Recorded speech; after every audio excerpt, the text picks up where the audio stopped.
अस्सलाम वालेकुम नाज़रीन, मेरा टीवी न्यूज़ में भलीकार आओ या सायरा सुमरो आओ यहाँ बेरिया गुल सब खबरी का नजर हेडलाइन ते अमेरिका जी जंग वारे वज़ीर चयो त ईरान आपनाई हुरम्स के कंट्रोल नथो करे सघे। नाकाबंदी में अमेरिका जा 15,000 अहलकार हिस्सो वठी रहिया आहिनि। ईरान सां जंगबंदी ख़त्म नाहे थी। ऑपरेशन प्रोजेक्ट फ्रीडम जारी आहे। प्रोजेक्ट फ्रीडम जो मक़सद आपनाई हुरम्स सां वापारी आमदो रफ्त जी बहाली आहे। ईरान कमर्शियल शिपिंग ते हमला कया त सख्त जवाब ॾिनो वेंदो। अमेरिका जे जंग बाबति वज़ीर पेट हेगस्टिक अमरीकी फौज जे जनरल डैन कैन सां गॾु ब्रीफिंग ॾींदे चयो त ईरान जूं कार्रवायूं उन हद ताईं नाहिनि पहुतियूं जो जंग ॿीहर शुरू कई वञे। ईरान जी नंढी बेड़ियुनि ऐं ड्रोन खे मुंहुं ॾेई रहिया आहियूं। ईरान जो मंसूबो बैनुल अक़वामी भतेरी शक्ल में आहे जेको नाक़ाबिले क़बूल आहे। अमेरिका जे हुरम्स में मौजूदगी जारी आहे जीअं वापारी सरगर्मियूं आज़ादाना जारी रहनि। गॾियल अरब अमारात ईरान के खिते में अमन लाइ ख़तरो करार ॾेई छॾियो। यूएई जे दिफ़ा वारे वज़ीर अनवर करकाश चयो आहे त ईरान अगराई कंदड़ धुर आहे।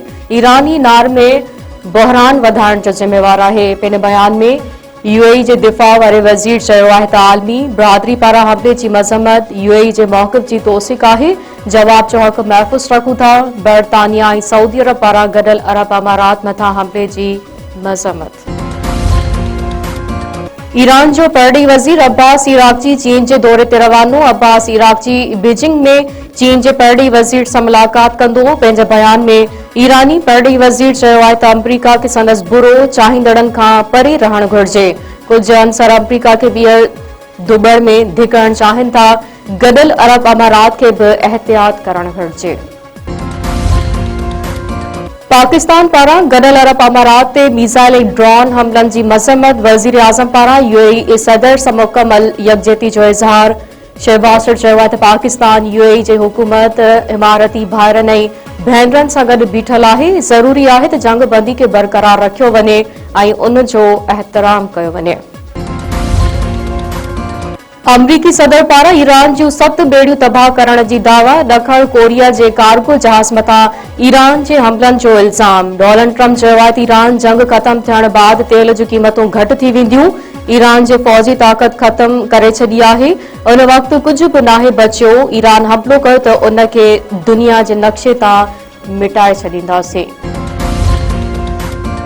केपीके जे शहर चारसदा में जेयूआई अॻवान मौलाना मोहम्मद इदरीस हथियारबंदनि जे हमले में शहीद। पुलिस जो चवणु आहे त मौलाना इदरीस घर खां मदरसे वञी रहियो हो त खेसि शहीद कयो वियो। वाक़ियो मुनज़िम टारगेट किलिंग आहे।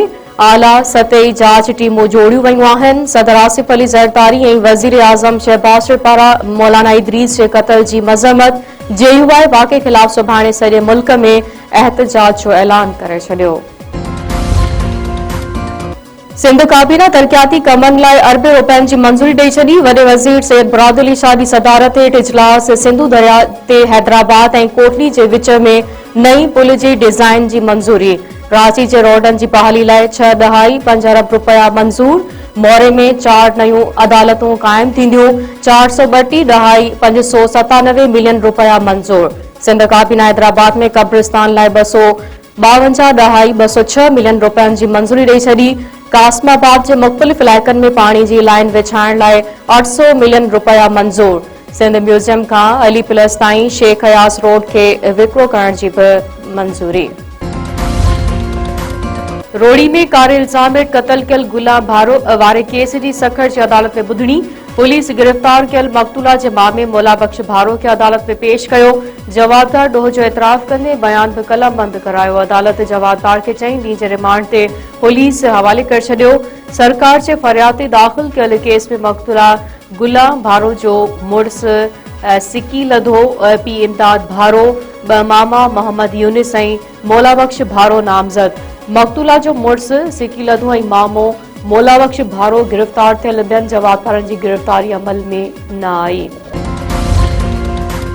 लाड़काने जी अदालत नींगरी ज़्यादती केस में जवाबदार खे 6 साल कैद जी सज़ा ॿुधाए छॾी। फोर्थ एडिशनल एंड सिविल जज अब्दुल हसीब बबलो जी अदालत धुरियनि जा दलील ॿुधण बाद जवाबदार बाबर माची खे 6 साल कैद ऐं 5 लख रुपया दंड जी सज़ा ॿुधाई। जवाबदार गुज़िरियल साल 5 वरनि जी नींगरी खे जिंसी ॾाढाई जो निशानो बणायो हो। गंदाबाव वेझो हथियारबंदनि पुराणे तकरार तां ॿिनि नौजवाननि खे क़तल करे छॾियो। ॻोठ राहूचा में राहूचा ऐं ॾेथा धुरनि में तकरार भड़की पियो। हिक ॿिए मथां अंधाधुंध फायरिंग, गोलियूं लॻण करे 30 वरनि जो अब्दुल कादिर ऐं 25 वरनि जो जान मोहम्मद ॾेथो मारिजी विया। फायरिंग में मीर हसन, फज़ल मोहम्मद ऐं गुलाब खान ॾेथो ज़ख़्मी। वाक़े बाद इलाइक़े में छिकताण वारी सूरत हाल। पुलिस जो चवणु आहे त 5 साल अॻु राहूजा बिरादरी तरफ़ां ॾेथा बिरादरी जी नारी अगवा करण वारे मामले तां धुरनि में तकरार शुरू थियो हो। शाह लतीफ यूनिवर्सिटी जे इंतजामिया ऐं मुलाज़िमनि विच में ॻाल्हियूं कामयाब, एहतजाज ख़त्म। वाइस चांसलर तरफ़ां जोड़ियल कमेटी जो एम्प्लॉइज़ वेलफेयर एसोसिएशन अॻवाननि सां ॻाल्हियूं। मुतालबा मंज़ूर थियण बाद मुलाज़िमनि 5 ॾींहनि खां जारी धरणो ख़त्म करे छॾियो। प्रो वाइस चांसलर वाहिद बख्श जतोई चयो आहे त 1 खां 16 ग्रेड ताईं जे मुलाज़िमनि जी 30% ऐं 17 ग्रेड ताईं जे मुलाज़िमनि जी 20% लीव इनकेशमेंट 20 मई ताईं बिना कटौती जी ॾिनी वेंदी। डेली वेजिस मुलाज़िमनि खे न कढियो वेंदो ऐं 1 अगस्त खां पघार 17,500 मां वधाए 20,000 पघार ॾिनी वेंदी।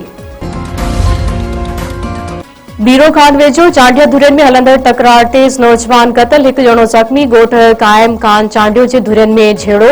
फायरिंग में 19 वरनि जो अनवर चांडियो मारिजी वियो।